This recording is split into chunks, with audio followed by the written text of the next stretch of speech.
በ1988 እንደ አውሮፓውያን አቆጣጠር በታዋቂው ጂኢኦ በተሰራው 25 ደቂቃ በሚወስደው የዳናኪል በረሃ ዘጋቢ ፊልም ላይ ቀልብን በእጅጉ የሚስብ አንድ ታሪካዊ ትዕይንት አለ።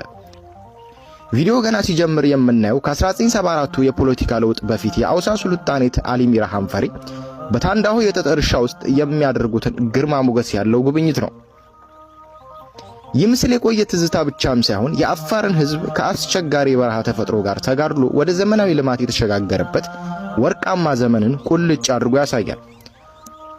በወቅቱ ሱልጣን አሊ ሚራ አፋርን በዘመናዊ የጥጥ ምርት የታወቀ ማዕከል ለማድረግና የሕዝባቸውን የኑሮ ደረጃ ለማሻሻል ትልቅ ራዕይ ነበራቸው።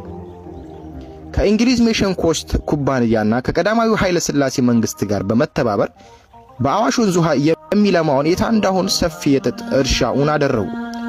ሱልጣኑ እርሻውን በሚጎበኙበት ወቅት የአካባቢው ሕዝብ ሰራተኞች በታላቅ አክብሮትና ደስታ ይቀበሏቸው የነበረ ሲሆን እሳቸው የእርሻ እድገትና የመስኖን ሥርዓት በቅርበት ይከታተሉ ነበር። ይህ ወቅት የአፋር ሕዝብ ባህላዊ የአኗኗር ዘይቤውን ሳይለቅ በራሱ መሬት ላይ ባለቤት ሆኖ ወደ ዘመናዊ ግብር የገባበት ታሪካዊ አጋጣሚ ነበር። ሆኖም ይህ አሻራ በ1974 በኢትዮጵያ በነበረው ወታደራዊ መንግስት ለውጥ ምክንያት አቅጣጫውን ቀየረ።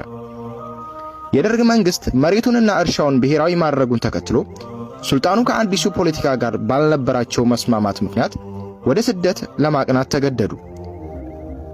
ዛሬ ላይ ሆነን ያንን የ1988ቱን የጂኢኦ ዘጋቢ ፊልም ስንመለከት መጀመሪያ ላይ የምናያቸው የሱልጣን አሊ ሚራ የታንዳሆን ጉብኝት ምስሎችን ያንን ያጣነውን የእድገትና የትዝታ ጊዜ መልሰው እያስታወሱ የብዙዎቻችንን ቀልብ ይስባሉ።